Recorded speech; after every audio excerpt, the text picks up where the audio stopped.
American Horror Story's 10th season double feature was infamously split into 2 parts, and if you missed my last deep dive, I dove into all of the vampiric vendettas and pale people problems of part 1 entitled Red Tide, but in this video I will be diving into the alien-centric part 2, Death Valley, what is largely considered to be the weakest or worst entry in the entire franchise. But before we jump in, I always forget to tell you guys to leave this video a like, especially if you've been following these deep dives, and definitely subscribe if you're not already. I have a lot of fun videos coming up after this one, so stay tuned for that. And if you didn't know, I also have a Patreon where I post early access to all of my videos, as well as some exclusive videos. Like this month I posted a completely randomized American Horror Story season centered around the urban legend of the Jersey Devil. So yeah, if you want early access to my videos or want exclusive content like that, definitely head over to my Patreon. But enough self-promotion, let's now jump into AHS Death Valley, also known as AHS Shit Show. This season, I do not have fond feelings for, but I will try to give it as much respect and care that I gave all the other seasons that I've done a deep dive on so far. But of course, in the review sections of the video, I will give my honest opinions. From the get-go, you could honestly tell that Death Valley was going to be the lesser of the 2 parts of double feature, simply because 6 episodes were devoted to Red Tide, which left only 4 to Death Valley. And when you consider how long many of the Red Tide episodes were, you're actually looking at more of a 65%, 35% split for the season, obviously favoring Red Tide. And with such a small section of this season being devoted to Death Valley, which I would argue has a vastly more convoluted premise than Red Tide's creativity pills. In Death Valley, we're talking about decade-spanning conspiracy theories involving many historical figures, and also a present-day timeline involving alien pregnancies, Area 51, and random unexplained cameos. I saw this girl who could shoot ping pong balls right out of her lady bits.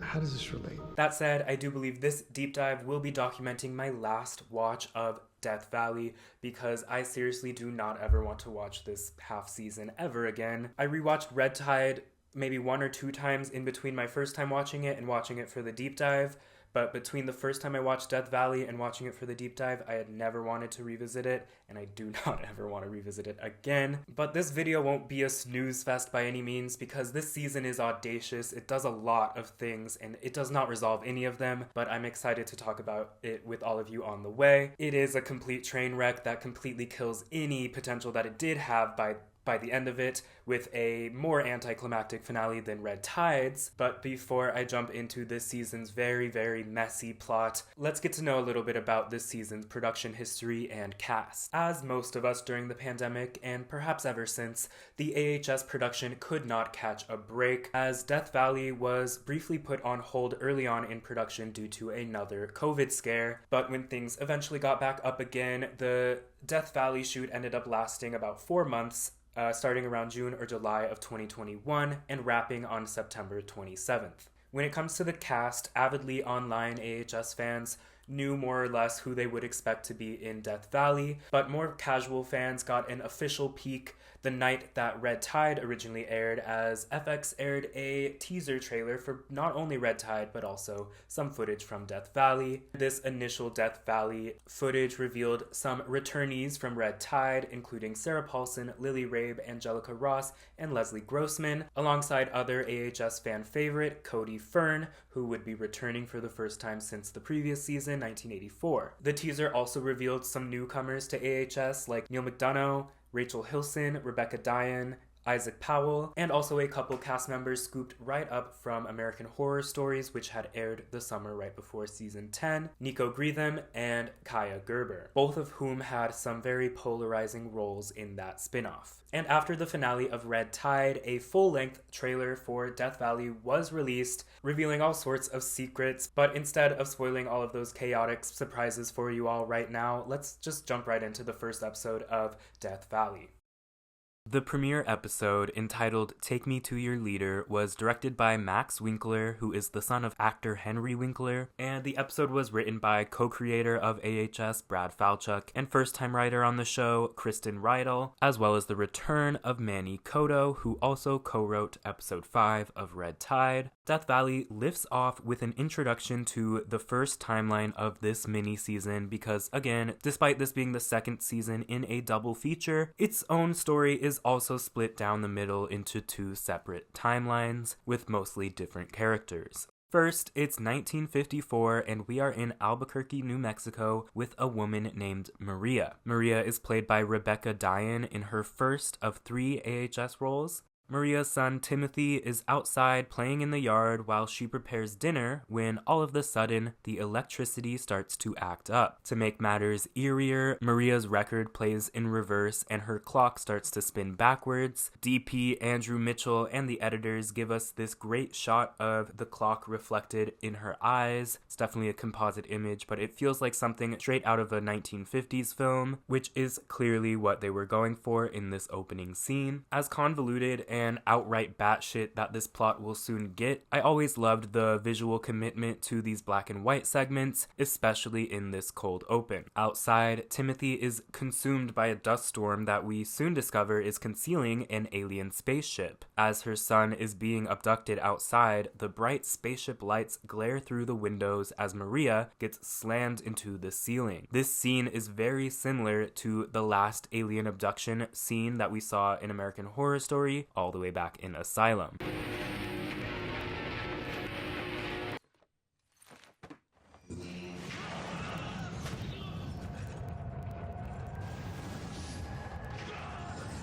Timmy quickly re-enters the house and creepily tells his mother, "Take my hand, Mommy. You don't have to be afraid." clearly under the control of whoever is flying that ship. Later, Maria's husband gets home to find her levitating in the living room with soulless white eyes. Maria, under control of these mysterious aliens, raises her hand towards her husband before his head pops like a balloon filled with strawberry syrup. This triggers the second title sequence of Season 10, this time themed all around Death Valley. Death Valley's title sequence has a good mix of computer-generated imagery and live-action shots, and it is also entirely in black and white to reflect the fact that each of these episodes will begin with these black and white segments. Compared to other title sequences, it's pretty tame when it comes to symbolism or foreshadowing, and it mostly just consists of shots of alien abductions, octopus tentacles, and alien fetuses. After the title sequence, we meet a new character by the name of Dwight D. Eisenhower. Playing President Eisenhower is Neil McDonough. The season features a ton of historical figures, and not many of them actually look a whole lot like they're supposed to be playing. But aside from the fact that AHS Ike is visibly younger than Eisenhower was at the time of his presidency, despite that, this one's close enough to suspend your disbelief, in my opinion. While golfing in Palm Springs, the president's game is cut short when he is informed that the US military has shot down a UFO outside of a base in California. Eisenhower packs a bag while his wife, Mamie, knows something is up. Mamie Eisenhower is played by Sarah Paulson in her second role of Season 10 after playing T.B. Karen in Red Tide. Avoiding the questions of his wife, Eisenhower goes to the wreckage site where he sees not only the wreckage of a flying saucer, but also the body of what looks to be an extraterrestrial life form. He then gets called over to a nearby Joshua tree where a woman appears to be lost with strange markings on her back. When the president asks this woman her name, she says she's My name is Amelia. Amelia Earhart. That's right, in her second Season 10 role, Lily Rabe is playing the historic female pilot whose disappearance has sparked tons of rumors and conspiracy theories in the decades since. Within this timeline, Amelia has resurfaced 17 years after she originally vanished during her voyage in 1937. If you haven't already caught on, one of the major elements of Death Valley is interweaving various famous American conspiracy theories, creating a wide-spanning narrative full of government cover-ups and some of the weirdest stuff to ever come out of this show. I definitely don't hate this as a concept, but as you might expect, it becomes clear very soon over these 4 short episodes that they have bitten off way more than they can chew with such an ambitious premise. Amelia tells the president about what happened on the fateful day she disappeared. All of the dials, they were just spinning. We couldn't make sense of anything. Everything went quiet.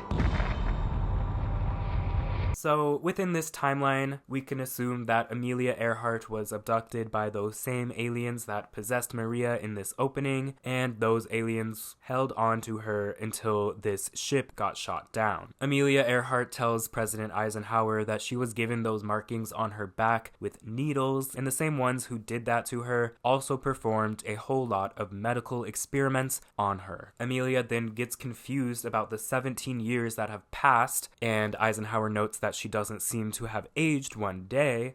The doctors sedate Amelia and inform Eisenhower that the alien body who was recovered at the crash site is pregnant. They then do an autopsy where the alien's insides initially appear to be completely hollow until a gelatinous life form leaps out and latches on to one of the doctor's faces. Soon enough, the man's head pops just like Maria's husband's did, and speaking of Maria, she's out in the hallway popping the heads of several military personnel. When Eisenhower tries to get the upper hand in negotiating with this seemingly all-powerful entity, it doesn't go all too well. Mr. President, it is you who will listen to us.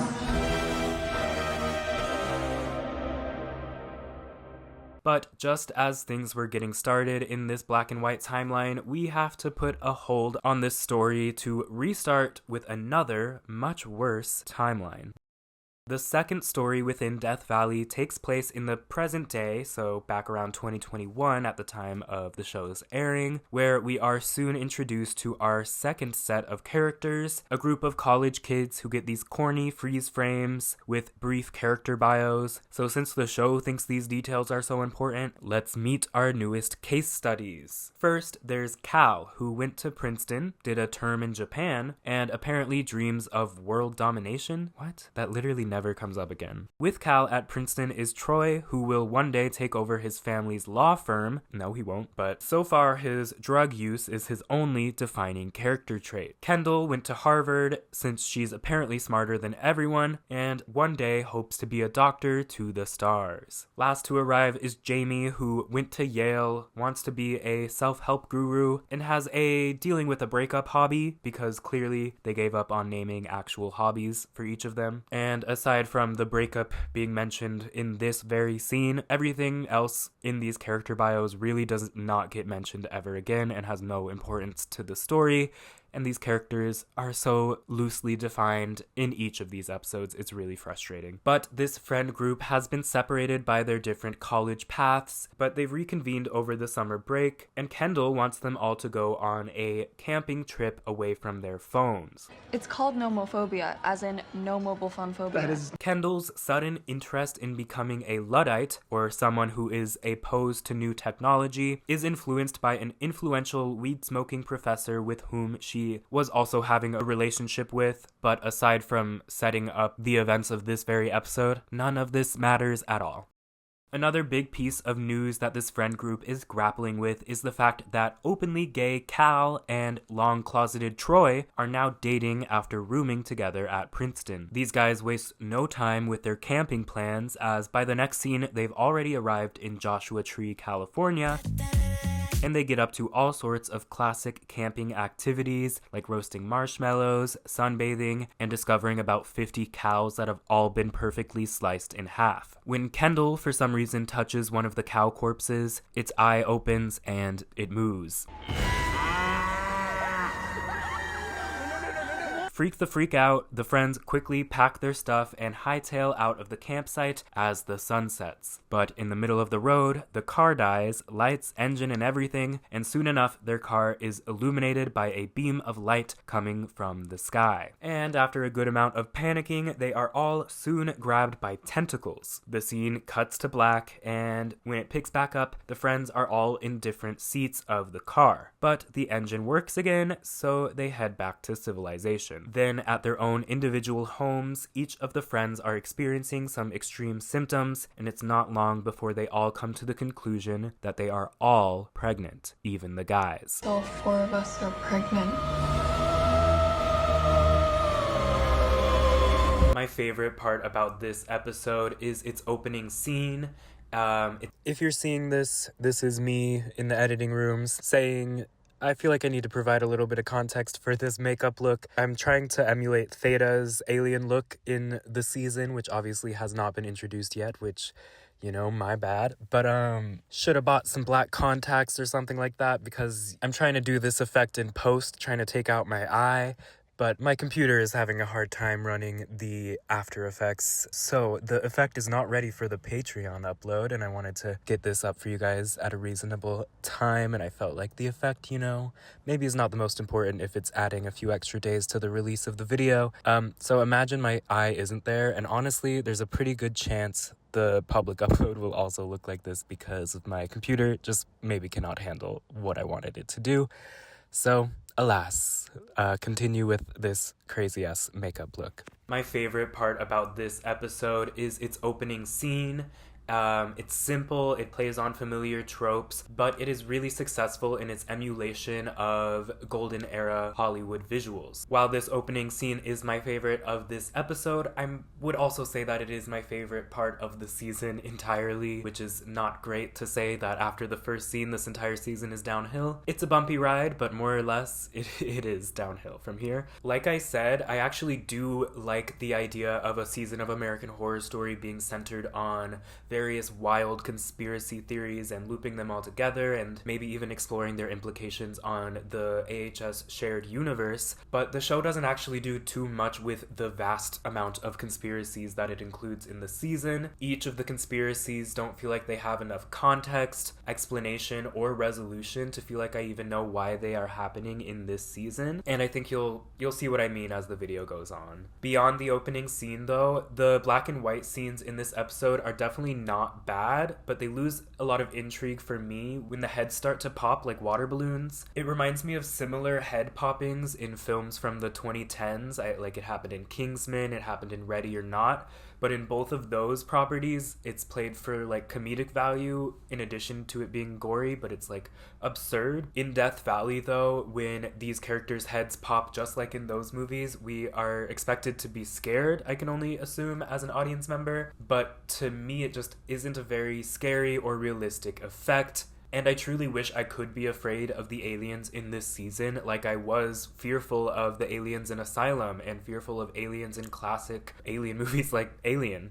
But unfortunately, Death Valley doesn't seem to be taking too many notes from the successful extraterrestrials of the horror genre, and the result is honestly a little lame. And then this episode completely dives off of a cliff when we meet our present-day characters. In this episode particularly, the college-age kids are written just like the hip teen characters from the first season of American Horror Stories, and that type of writing just really honestly makes my skin crawl. Full disclosure, I like all of these actors. I definitely don't think they did bad because of their own abilities by any means. Isaac Powell, for instance, is great in NYC, even with its sometimes great moments and not so well-written moments. And for example, I even enjoyed Kaya Gerber's comedic timing in Bottoms. And the other two main college kids, I haven't seen too much of their work outside of Nico Greetham's work in American Horror Stories, which is a little bit more of the same kind of dialogue, but you can definitely tell that these actors are capable to make characters relatable. They're just unfortunately not being given scripts with relatable characters. I mean, how could anyone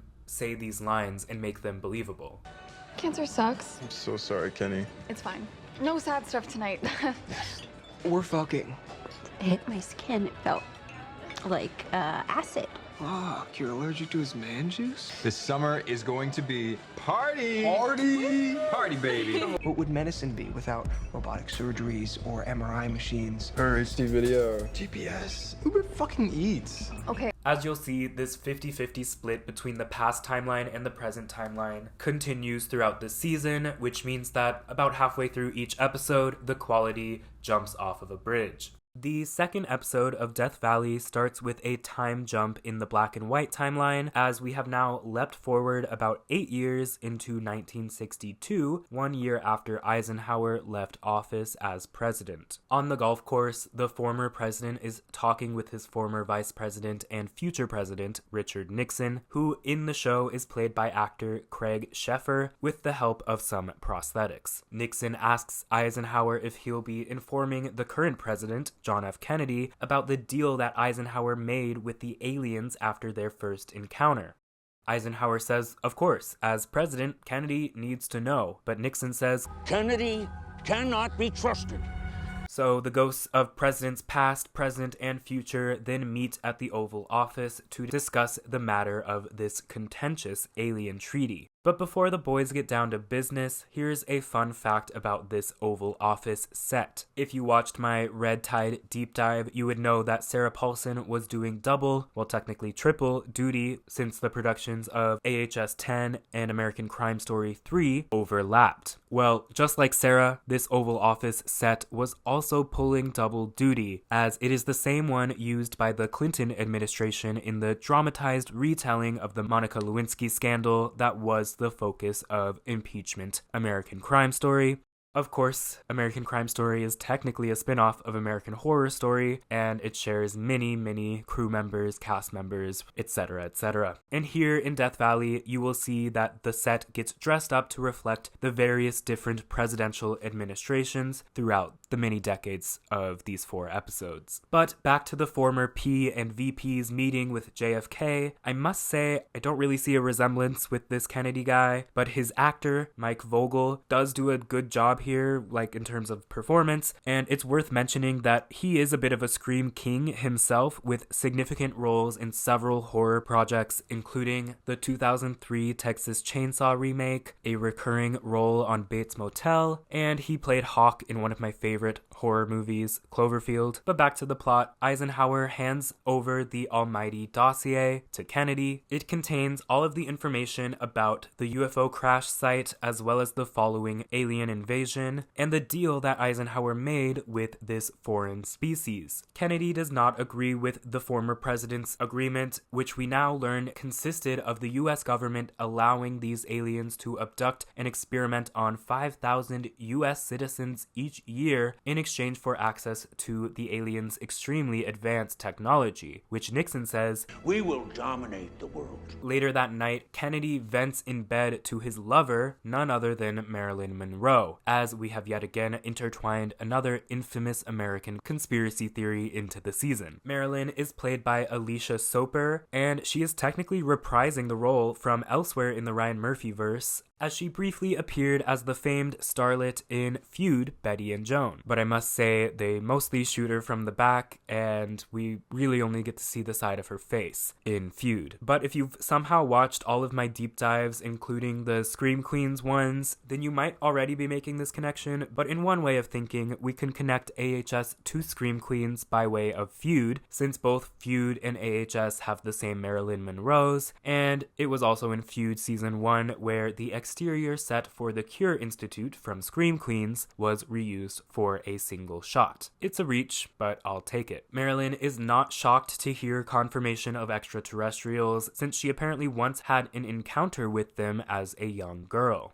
She also tells JFK that the American people expect the truth from him, so he knows what he needs to do with his newfound knowledge of Eisenhower's deal that puts 5,000 people at risk each year. Perhaps having psychic powers, Nixon then calls Eisenhower, worried that the Kennedy administration is gonna spill the space beans. Have you been drinking, Dick? No, I am drinking, and I've never had a better reason. This is catastrophic, sir. I must say, this guy really lays on the Nixon impression thick. At the Eisenhower household, Mamie and Ike eat dinners prepared in a microwave oven, technology that is revealed to be of extraterrestrial origin as a part of the treaty. The Eisenhower's jaws stop being filled with Salisbury steak to drop at a news bulletin announcing that JFK has been shot in Dallas. Immediately, Mamie asks, Is that related? As the news sets in, Mamie eases Ike's guilty conscience. Everything you do is for the good of the country.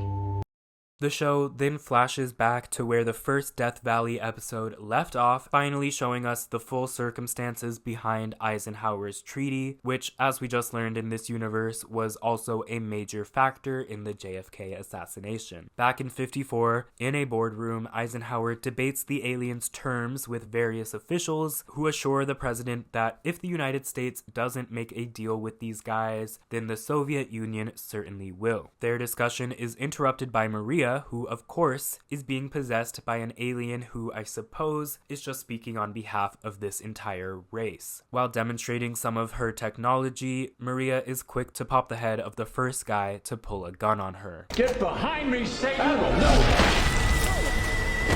Possessed Maria then gives us the basic premise of this season. This alien race wishes to live on planet Earth since their home planet is dying, but their bodies are not equipped for living on Earth, so they must create a hybrid between their race and the human race. These experiments on American citizens dating back to the 50s were all in pursuit of creating this perfect hybrid so that this species can live on Earth. Although it is worth noting that it's not really discussed what the aliens' plans are after they create that hybrid. The show pretty much presents it as nobody really asks. But Possessed Maria then says that their first test subject has failed and they need new subjects, so they'd better make up their mind on the deal quickly. Maria's eyes then stop glowing white as she seems to start to come to, before her head abruptly pops just like the others. Rest in peace, Maria. And yeah, that's the last we see of main cast member Rebecca Diane in this season. That previously mentioned test subject, of course, was Amelia Earhart, who we soon find out has given birth to what is described as a monster, a term that so many other children in AHS have been called before. But this one's certainly unlike a lot of the others, and we do get a quick glimpse of this attempted hybrid as it leaps towards Eisenhower before it gets shot repeatedly by guards. Amelia has not survived childbirth, and thus this is the last appearance of Lily Rabe in season 10. I really wish they gave Amelia Earhart more of a presence in this mini-season, since Lily Rabe's name is right there in the main credits, yet Amelia's got less screen time than Richard Nixon. But I suppose this all goes back to the bigger issue that I think Death Valley should have only covered the black and white timelines, focused on government cover-ups, and devote the entirety of these runtimes to exploring these increasingly unhinged conspiracy theories involving historical figures and actually resolving them. But that is not what happens, so a lot of these historical figures, aside from Ike and Mamie, are seriously undercooked and underused. Later, Mamie boasts about the legacy she will leave behind, as her extravagant parties at the White House have made occasions like birthday parties more socially acceptable for adults at the time. While there isn't too much information about the real Mamie Eisenhower inspiring nationwide acceptance of adult birthday parties, her extravagant parties were well known, and she did host the first ever Halloween party that was hosted at the White House. So if there's one thing that's consistent between the real Mamie and AHS's Mamie, it's that this first lady liked to party. While Ike is away, Mamie orchestrates a secret meeting with Dick Nixon where she lets him in on the big alien secret that Ike's been keeping close to his chest. And Nixon is hurt that he's been left out of this huge news. Ike doesn't even like me. That's true. Mamie then holds Nixon's political aspirations over his head and says he'll never become president if he and Ike fumble this deal and the alien tech lands in the hands of the Soviets. And this convinces Nixon to push the president to accept the aliens' terms. No technology that cannot be applied to war. Technology is power, Ike. After discovering Mamie spilled the aforementioned space beans, Ike confronts his wife, who says she only went behind his back because he wasn't listening to her, and she doesn't want Ike to make a terrible mistake. But Eisenhower remains firm in his instinct to resist the aliens.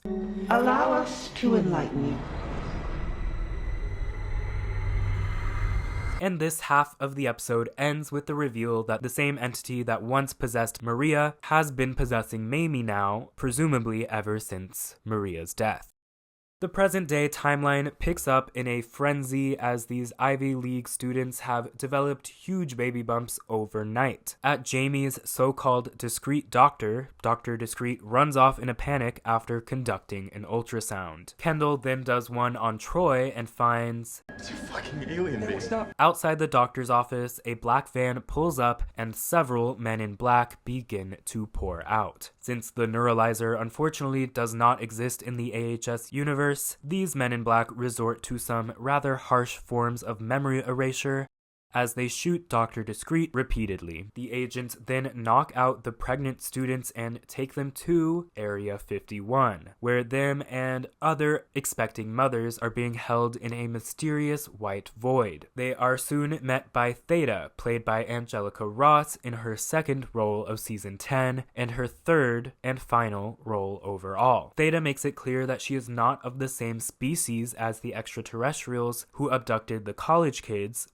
You're one of them, aren't you? No. I'm something else. And as we see visually, she seems to be some sort of hybrid between aliens and humans. Are you confused? Me too. Her origin, though, is never given to us in this season, and she mostly remains a stoic antagonist with an evil plan to take over Earth with more hybrids. And like the other aliens in the season, Theta also has psychic powers, she can communicate telepathically, and she can also silence someone with a hand movement. Later, at the Area 51 cafeteria, we meet a woman by the name of Calico, who was abducted in the late 60s and hasn't aged a day since entering Area 51. Calico is played by Leslie Grossman in her second season 10 role, and oddly enough, Calico is speaking to none other than the late Apple CEO Steve Jobs. He can't dress for shit, but he's real sweet. Don't ask, there's no answer. Calico pulls up a chair with the cool kids, and she tells them that most of the subjects being impregnated and stored at the Area 51 facility are one and done, but there are a couple people like her who annually participate in their experiments. Troy flips out when Calico gives them vague and ominous messages about if they'll survive, and he is then taken to an examination room with Theta. Just like Red Tide has a reused AHS location with its grocery store, you might notice that this very room is also a reused AHS location as well, as it was used as the lobby for the Caneros Robotics headquarters back in AHS Apocalypse. And here in Death Valley, it is where Theta tells Troy that it's time for Earth.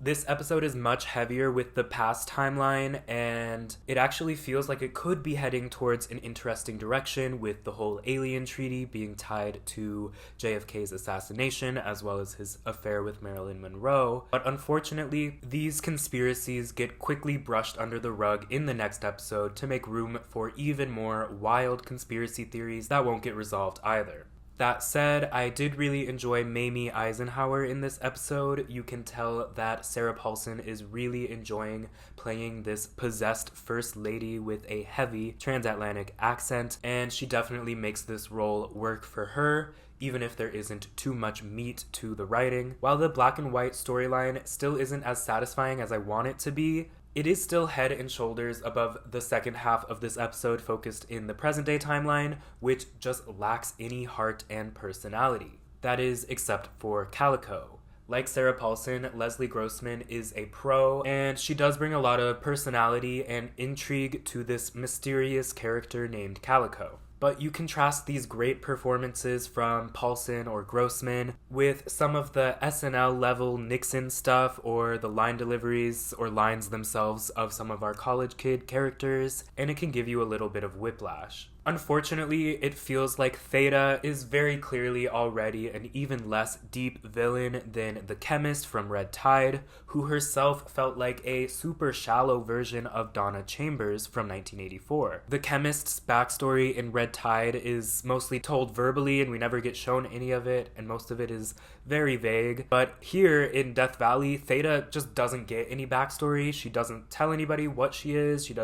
We don't get any flashbacks or any indications at any point in the season what she is, other than what she says. I'm different than them. From an acting standpoint, Angelica Ross doesn't get a whole lot to do just from the screenplay alone. I mean, she has to deliver these lines in a very monotone manner. That's how Theta is written and directed. And with barely any budget devoted to this half of the season, all Theta really gets to do throughout this season is give repetitive monotone monologues. I love Angelica Ross, and her performances in both Pose and AHS 1984 were powerful enough to drive me to tears on multiple occasions.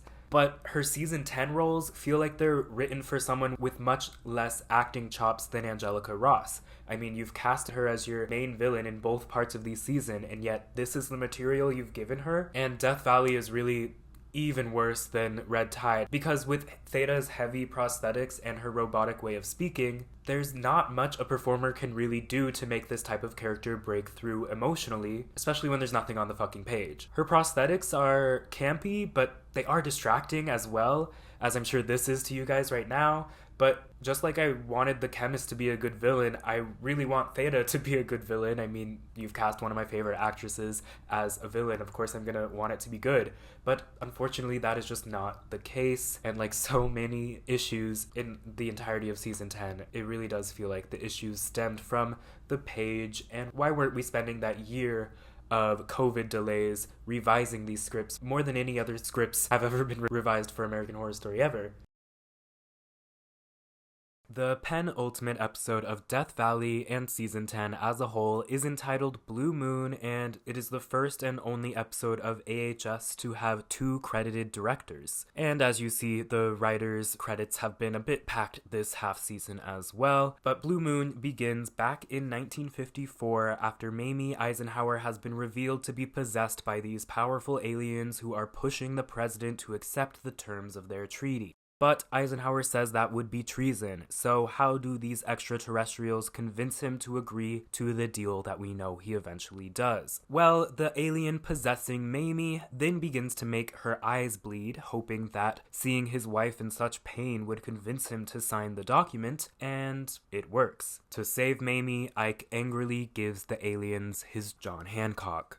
3 years later, the Eisenhower administration assesses several instances of the alien abductions where the abductees never returned home, which he is told has happened nearly 300 times in the last 3 years. Just then, the White House floors begin to shake and a familiar bright light blasts in from the windows, and soon enough, a wild Cody Fern is dropped on the White House lawn in what was his 4th of 5 AHS roles as of 2025. We will soon learn that Fern is portraying the icon of a somewhat well-known conspiracy theory that I had never heard of before this season, Valiant Thor. As Discovery UK puts it, Valiant Thor was a humanoid extraterrestrial from the planet Venus who arrived on Earth with a mission to share advanced technology, promote messages of peace, love, and unity, and help humanity avoid self-destruction. So that's how the conspiracy theory version of Valiant Thor goes, but his depiction in AHS seems to be very different from how the theory goes, and also there's no mention of the planet Venus or any planets at all in regards to any of the extraterrestrials in this season. But after the title sequence, we return to the White House, which has turned into a complete madhouse, with shots fired as Valiant Thor makes his way to his impromptu meeting with the president, psychically flipping Secret Service agents to death. Eisenhower informs his agents to stand down, and Valiant Thor begins to tell them why he's here. But I've replayed what he says about 10 times, and it is so vague, I cannot explain what he means. I'm here to supervise the business at hand, processing of what we've harvested. The creation of a new species, neither human nor us, but able to survive on this world. It's easier if I just show you. Sweet Jesus. I guess he's telling them that he is sort of a cyborg who looks human and can survive on Earth, but perhaps his mind is of the aliens who made this deal. Maybe he's completely AI, maybe he's a full robot, maybe he is half robot, half from Venus, but that is literally never said. I don't know what the fuck he is. But despite my general confusion, the show keeps on trucking, no questions asked. Let's begin the mission at hand. Thor then presents the humans with some new technology like they had promised, which includes a handheld computer. Elsewhere, Mamie continues her agenda to push whimsical parties on adults as she decorates various rooms of the White House for Halloween, which, as I mentioned in the last episode, is true. Mamie Eisenhower actually threw the first ever Halloween party that was held at the White House. My legacy will surpass Eleanor Roosevelt's. That old basset hound. Later, while reading about more missing person cases, including one of a young girl, Ike hears concerning noises from the floor above. So he takes a secret elevator to the White House back rooms, where he finds a high-tech door that is clearly powered by that same alien technology he was shown earlier. Through this door is another elevator, which takes him 20 levels below the White House, where he continues to give the Backrooms episode of American Horror Stories a run for its money, until he comes across a room that itself gives the X episode of American Horror Stories a run for its money. You see, it is in this secret White House basement where the aliens have been conducting some of their human experiments. But like I said a second ago, this scenario of evil experiments on humans is far from new to the franchise, but the vibes of this particular scene feel straight out of the X episode of American Horror Stories, which would come out a few years later and was about an evil doctor doing experiments on sick patients. Thematic parallels aside, as you see, the episode was also entirely in black and white. Ike asks Thor about one of the subjects they're keeping here, and it's soon revealed that she is the same missing girl that Ike was just reading about. Ike later vents to Mamie about how opposed he is to human experimentation happening below his own home, but Mamie says she is tired of Ike being so moody. I'm in agony over these moody spells of yours. Mamie then convinces her husband to sign an executive order to construct a facility in Nevada for the aliens to conduct their experiments, to give Ike some peace of mind, and this of course would become Area 51. That night, Ike walks in on Mamie getting some alien cyborg action, which causes Ike to fall to the floor clutching his chest. And when he wakes up, Mamie says, "It was an absolute dream." Oh. I don't mind admitting it. She uses her husband's own logic against him and says that since Valiant Thor is not flesh and blood, it's not technically cheating. We then skip ahead 5 years, but it would have to be a little bit more than that since JFK is now president. Regardless, at the FBI headquarters, the figureheads of the previous administration, Eisenhower and Nixon, are discussing the implications of footage that they somehow got their hands on of Marilyn Monroe drunkenly spilling the space beans about government-sanctioned alien abductions while on a movie set. Thinking her affair with Kennedy must mean she knows the alien truth, Nixon then proposes this as grounds to get Marilyn taken out. But Eisenhower opposes this. However, we then see as Marilyn is jump scared by an alien who may or may not actually be there, and she is then force-fed too many pills by various agents of presumably the FBI. A year after Marilyn is killed, and also after JFK's death, Eisenhower, Nixon, and the current president, Lyndon B. Johnson, meet up at Area 51, where Valiant Thor leads the presidents on a tour of the facility. They end up all flabbergasted by the humongous growth of the aliens' experiments. The present-day timeline picks up with Troy's birth, which is actually not that bad, since Theta psychically makes him feel no pain. The doctor successfully removes the baby, which is declared as their closest one yet to being a perfect hybrid, but they worry that that this one may not be aesthetically perfect despite its health. So they kill the baby as Troy tries his best to break out of Theta's paralysis. A week later, Troy reunites with his friends for the first time since giving birth, and he tells them what happened, and it's clearly taken a toll on him. Calico interrupts them and tells them that they need to shut up and accept it. Oh, we're gonna get out of here. They're evil. They kill my alien baby. Fuck you, Calico. Well, She then tells them no one has ever escaped Area 51, and there is no use in trying. Calico then takes our present-day protags to what she calls her special place, the very set where the government faked the moon landing. Within the show, of course, I want to make it completely clear that I don't believe any of these purposefully outlandish conspiracy theories covered in this season. The show then flashes back to the infamous summer of '69, which also happened to be when Calico was first brought to Area 51. But before that happened, Calico happened to serve Neil Armstrong and Buzz Aldrin at her place of work. And an important detail here is it just so happened to be during the time they were supposed to be en route to the moon. Calico recognizes them and she ends up getting drunk with these history-making men, or history-faking men within this universe, and they then spill all the tea about the fake moon landing, why they're doing it, and of course the show went with the most popular theory for who directed this fake moon landing, Stanley Kubrick. Of course, later that very night, Calico was taken by federal agents, which is how she found herself on the annual plan at Area 51. Calico then explains that the faking of the moon landing was a budgeting decision, since the government knew humanity was on the verge of a ton of advanced technology, and they didn't want to waste the time and money getting an actual person to the moon when they had much bigger things to get the public prepared for. Sure, whatever. After that exposition dump from Calico, Cal is terrified to realize that he is now going into labor. And I don't know how it took me this long to notice this, but why would they have given Calico and Cal such similar names?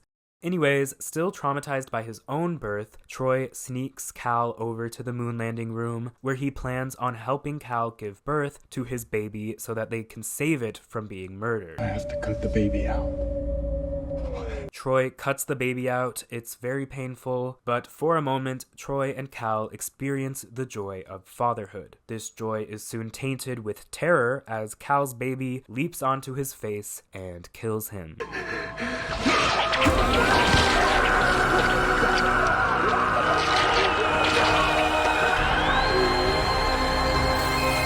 If you turn your brain off and just let this episode happen to you like an episode of CoComelon, it's probably pretty entertaining, but if you're actually trying to follow the plot of this episode and transcribe a summary of what has actually happened, let me tell you that this was perhaps the most confusing thing I've ever had to summarize on this channel. Not only does this episode bounce all over the place in terms of the season's timeline, it's also full of vague statements and unclear motives that open up an entire world of unanswerable questions. Valiant Thor refuses to be clear about what exactly he is, just like we still don't know and never will know what exactly Theta is, or what planet these Martian-looking creatures come from, or frankly anything more about them. Calico, played by Leslie Grossman, does get some decent scenes in this episode, but unfortunately she gets roped into one of the most uninteresting conspiracy theories that this season covers, the faked moon landing. They could have gone about this conspiracy theory in a way more interesting way, maybe even showing us the actual faked moon landing,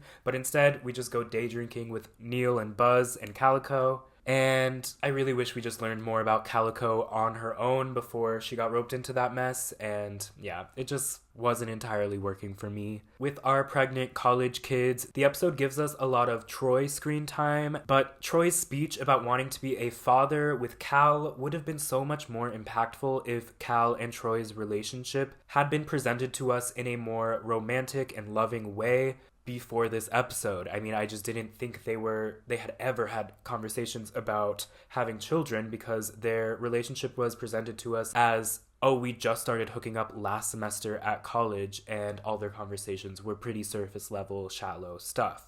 We're fucking. So this father talk and baby talk really comes out of the blue. Maybe early on we should have heard that talk with Cal and Troy where they fantasized about having children and what is maybe stopping them. That would have made this scene and this episode be way more emotionally impactful. and make more sense on a character level. The final scene of this episode with Troy's birth of his child is perhaps the most absurd thing that the show has ever done, so I guess we can give it some points for that. But now we must talk about the worst episode of American Horror Story. After the abomination that was the finale of Red Tide, you may think there's no way in hell that this show could make a worse finale, but you'd be mistaken, because a more fitting title for The Future Perfect would be The Absolute Worst. Kicking off in 1972 during Nixon's administration, Old Dick is throwing a tantrum over anti-Vietnam War protests taking place outside of the White House. They want to burn down the White House with me inside it. But Valiant Thor says, "The war is performing a very important function." Thor says that the United States' involvement in the Vietnam War is merely meant to distract from the thousands of missing Americans over the course of the aliens' experiments, which have gone on close to 2 decades now.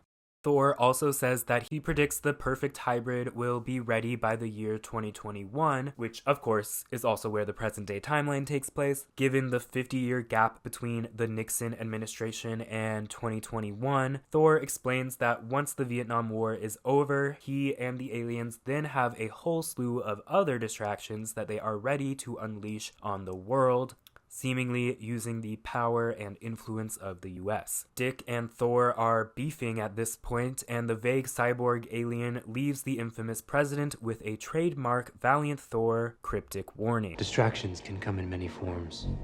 Did that pansy-ass Martian just threaten me? Secretary of State Henry Kissinger then excuses himself to the hallway, where he reveals another big twist of the season involving a popular conspiracy theory, one that I had entirely forgotten was included in this season until this rewatch. Henry Kissinger's a goddamn reptilian.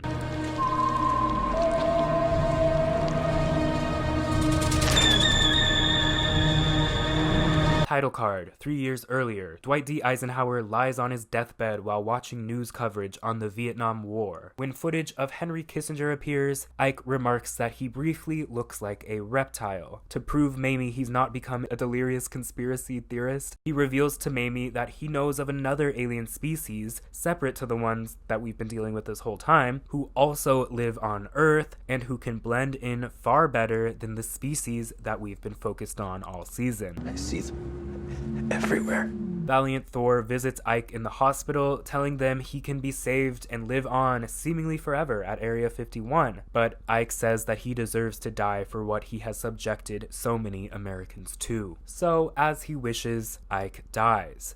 But back to the near future in 1972, Nixon meets up with his liaison G. Gordon Liddy, who infamously ended up convicted for various charges related to the Watergate robbery. In this scene, the show provides some fictitious background to the Watergate scandal, as apparently Valiant Thor has his office at Watergate, so Nixon tells Liddy that he wants the whole place bugged so they can get tea on Valiant Thor. I won't let you down, sir. We then cut to the famed investigative journalist who helped break the Watergate story, Bob Woodward. Bob is meeting with his infamous informant, who went by the pseudonym Deep Throat, who in reality maintained anonymity for about 30 years after the scandal, but was eventually revealed. But the show rewrites the identity of Deep Throat and reveals them to be none other than Mamie Eisenhower. To you, I'm just Deep Throat. Mamie later discusses her meeting with the journalist with Valiant Thor, and she celebrates that he bought all of the lies that she spun about the burglary actually targeting the Democratic National Committee, preventing the public from finding anything out about Valiant Thor or the alien experimentations. Later, Reptilian Kissinger persuades Nixon to resign, but after he leaves, Nixon says he won't do it, but he is soon visited by our aliens, who abduct him and conduct an implied and off-screen probing, which cuts straight to Nixon's televised resignation. While watching this speech, Mamie tells Valiant Thor she's ready to fake her death and live on eternally at Area 51. But for some reason it takes 5 years for this plan to come to fruition, as the title card places us in 1979 when Mamie arrives at the facility while hearing news of her faked death on the radio. Inside, she meets Calico and they bond over their love of the color pink, as well as birthdays and fudge. And then, in our most abrupt transition to the present day yet, Kendall and Jamie are jolted awake by alarms and armed guards running through the facility due to the unsupervised birth of Cal's baby, which is now on the loose. The guards enter Mamie Eisenhower's quarters, where the only difference between her in 1979 and her in 2021 is that she's now in color. When the guards enter the moon landing room, they find both Cal and Troy have been killed by the hybrid baby. This kind of sucks because Troy is one of this present timeline's main characters and his death is entirely off screen. The editing team awkwardly cuts from CGI to a practical alien puppet as Cal's hybrid baby takes out one of the guards. The guards kill the baby with excessive force, which pisses off Theta. Later, Kendall and Jamie go looking for Cal and Troy in the moon room where, sure enough, none of the bodies have been cleaned up. As they mourn their friends, Theta sneaks up behind them and psychically sedates them. They wake up tied to exam tables, preparing for labor, as Theta ensures that one of them must be the mother of the prophetic perfect hybrid. Jamie is first to give birth, and when her baby is not declared perfect, it is killed, and Jamie is also killed alongside it. I guess that makes Kendall our final girl in a way of speaking, and her baby comes out, and Theta professes, "The experiment is finally over." Well, great. I suppose I'm supposed to feel something about this. Kendall gets snarky and confusing at Theta. "Heavy is the head that wears the crown." So Theta decapitates her, but to preserve what Theta calls her perfect breeding machine, gross, they install a gigantic metal head on her body, which soon regains life. What the hell, sure. Might I just say, Death Valley has now killed off all of the characters who were given their special title cards at the beginning of this thing, and for some reason, there's still about 15 minutes left of the finale. It feels a bit like how in Red Tide, they decided to kill off a lot of the major characters prematurely as well, only in Death Valley, I honestly would much rather spend these last atrocious 15 minutes with Mamie, Calico, and Theta than those Ivy League imbeciles. Later, Calico celebrates Mamie's birthday with something that combines two of their favorite things, a pink cupcake. These pink cupcakes, however, feel like another callback to Freak Show, which featured an infamous scene centered on some pink cupcakes. Pink cupcakes. Oh, what a treat. Cupcake. I don't want a cupcake. Please. Later, Valiant Thor gives Mamie the rundown and says that their next step is to clone Kendall so that they can produce enough of these perfect hybrids to populate the Earth. He also seems to drop the first indication of what this alien species might be called. One person cannot possibly produce enough Thetan hybrids to populate this world. Populate? He refers to the hybrids as Thetan hybrids, which could mean that this race of aliens as a whole are called Thetans, but given Theta's name and the fact that we can only assume that she is some type of hybrid between alien and human, perhaps Thetan is a term used only to describe hybrids. It's weird that it took this long for this term to come up, but it truly doesn't matter because trust me, you will not remember any of this in about 5 seconds. Valiant Thor then reveals to Mamie that the true plan of the Thetans is to take over the Earth and replace the humans and not to coexist, as Mamie had previously understood. Mamie brings up the reptilians, thank God that wasn't left hanging, and Thor says, "We cannot share this planet with humans, but we will share it with them.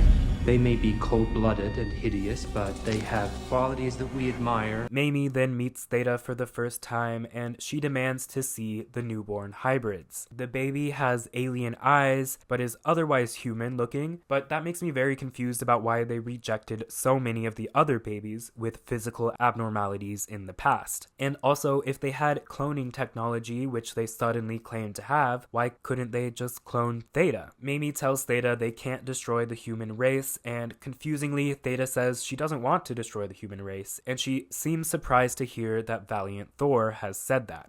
With Theta's help, Mamie and Calico hatch a plan to kill the perfect hybrid and the Kendall cyborg in hopes that this could cause the aliens to have to restart their experiments long enough for the human race to start to fight back. As recklessly optimistic as this is, I respect that Mamie has channeled her passion for assembling parties into assembling a militia. Taking their plan to action, Mamie declares, I'm Mamie goddamn Eisenhower. and she raises a tiny blade above the Thetan hybrid, but she is then psychically paralyzed by Theta, who reveals that she has never truly been on the side of the humans. My humanity is my greatest shame. In American Horror Story's own twisted version of Defying Gravity, a paralyzed Mamie begs for Calico to rescue her and go against the institution in which she's worked up the ranks of, but like Glinda, Calico chooses to side with the ones in power. Help me.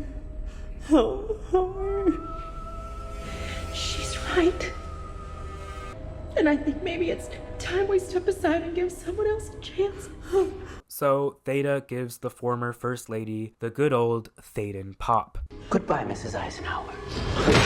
Cyborg Kendall then delivers another perfect Thetan hybrid, which of course means that it's the perfect time to roll the credits, I guess. As if the moon landing, JFK, Marilyn Monroe, Amelia Earhart, Valiant Thor, and Steve fucking Jobs weren't enough, this episode hits us over the head with its most undercooked conspiracy yet, Reptilian Kissinger. All of the other conspiracies in this season, as wild as they were more or less tied to the extraterrestrials that invaded at the start of the season. But these reptilians literally come completely out of the blue, and just like everything else in this season, of course, they will remain unexplained. We aren't even given any indication of how widespread this reptilian invasion is on planet Earth, since the only reptilian that they show us is literally Henry Kissinger. So despite so many things in both Red Tide and Death Valley pointing to both of these seasons taking place outside of the AHS universe because of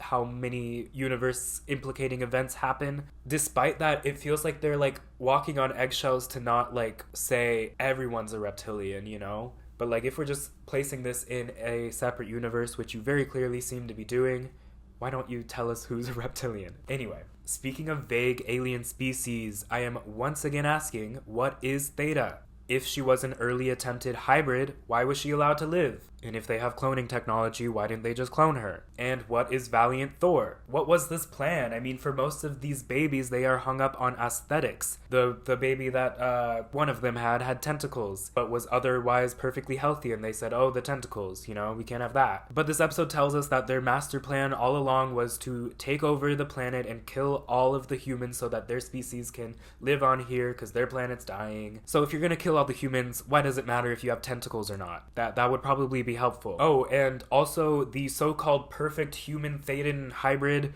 if that's even what they're fucking called, looks just about as physically abnormal as Theta does. So I have no explanation for you as to why these 60 years of human experimentation even happened if this quote-unquote perfect results seem to have been achievable whenever Theta got into the picture. And then this episode's final act consists of Mamie and Calico's futile plan to kill this perfect baby. They enlist the help of Theta, but of course Theta all this time has wanted all the humans to be extinct just like the rest of the aliens, and so of course she turns on Calico and Mamie Eisenhower.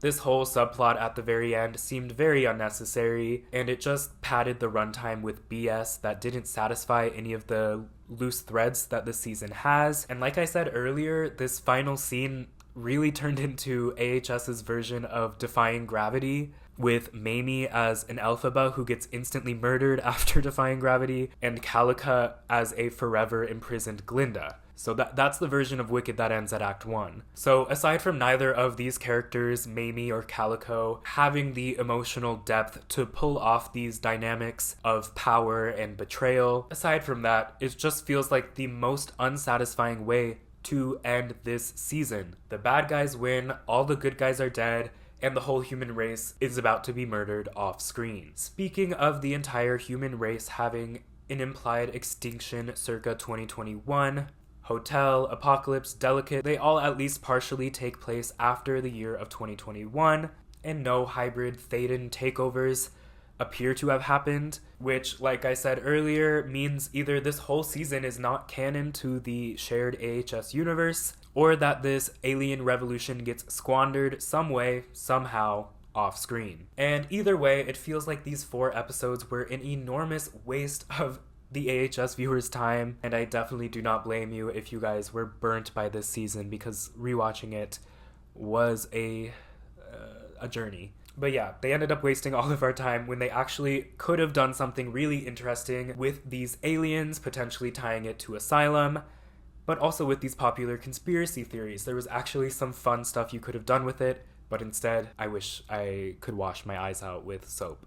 With a pandemic-riddled production and an unusual writer's room, it's hard to blame the issues with Season 10 on any one problem, but Death Valley itself felt like a huge missed opportunity from the get-go, especially since fans have been clamoring for more aliens in AHS since all the way back in 2012, Asylum introduced us to some very ambiguous aliens. And while I personally like the ambiguous nature of the aliens in Asylum, I think 10 years later, it wouldn't hurt to give fans a 4-episode backstory to that very species of aliens that abducted Kit Walker. I remember when it was first announced that Part 2 would focus on aliens, many fans assumed that the Asylum connection was in the bag, like a no-brainer. But by the time Season 10's marketing campaign was centered on those basic-looking Martians, I think that was our first sign to expect that they'd be taking things in another direction. When Death Valley premiered, though, its opening scene clearly referenced Kit Walker's abduction scene from Asylum, only to later reveal that the aliens invading this season look nothing like and have no relation to the Season 2 aliens. In Death Valley, the aliens mostly appear when they're possessing a human form, but we do get to see their physical bodies on a handful of occasions, and they look like those generic Martian creatures that you've seen all those times, and they are probably in an homage to the 1995 alien autopsy hoax that this season's marketing campaign and the season itself also paid homage to a couple of times. Given that their physical form is barely ever seen alive on screen, it makes me think that maybe a lot of these alien scenes were cut for logistical reasons, or maybe they just look too goofy, which I can definitely see. But aside from rarely seeing these aliens on screen, we also know pretty much nothing about them. Are they called Thetans, or are those just the hybrid babies? The one named Theta says she's something different from them, but she clearly looks like she is a hybrid between them and a human, and she also inhabits Earth with no issues. And then there's Valiant Thor, who looks completely human but has the brain of a robot, and he too says that he is of different origin than the Martian-looking aliens. And then, of course, the finale episode throws in another species of aliens who look like reptilians, yet we barely get any explanation of them or indication of how widespread they are. At the end of the day, the show does not reveal who any of these 4 separate alien species are, where they're from, or why they are truly on this planet. The Martian-looking ones, who we focus on for a majority of the season, claim to be trying to create a perfect human-alien hybrid, but they seem to have already done that with Theta. The final episode also reveals that the aliens have cloning technology, so it seems like they could have just cloned Theta and they would have had their perfect hybrids right there. They could have had it whenever Theta came to be. The aliens themselves do get hung up on certain aesthetic issues with the babies that they are harvesting, like with the tentacles. So maybe you can argue that they didn't want to clone Theta because she has similar aesthetic abnormalities with the big alien eye, but the so-called perfect hybrid at the end of the season has huge alien eyes as well, so even he isn't aesthetically perfect. The finale also reveals that their plan all along was to take over Earth and kill all humans, so why would aesthetics even matter? But I think I'm putting more thought into this than they did, so I'm gonna quit while I'm ahead. I genuinely do think that a mini-season giving a short, scary backstory to the aliens of Asylum would have been really cool if done intentionally, and I think separately a season that explored wild US government conspiracy theories and looped them together would be really interesting, again, if done with intention. But Death Valley doesn't feel intentional at all, and it fails to tell a complete story. And it constantly would be dropping really interesting things like Amelia Earhart's 2 scenes and then Reptilian Kissinger. Death Valley is the most unsatisfying season of the show because you genuinely come out of it feeling like you learned nothing at all, and nothing consequential even happened. And if it did, it was probably off screen. Season 10 aired during my senior year of college, so I chose not to review that season because I was swamped. But now that I have expelled all of my thoughts on it once and for all, I genuinely think it is the only season of the show that I will never revisit, or if I do, it'll be quite some time, perhaps an entire decade, because it's already been 5 years, but it did not feel like I'd waited long enough to revisit it. That said, Death Valley does have its fair share of supporters, so if you're one of them, I would love to hear all of your positive memories and thoughts about the season. So leave those in the comments below, as I do think there's genuinely things to appreciate, and I hope I mentioned them at some point throughout the video. Leave this video a like if you made it to the end. Thank you guys so much for watching, and I will see you next time.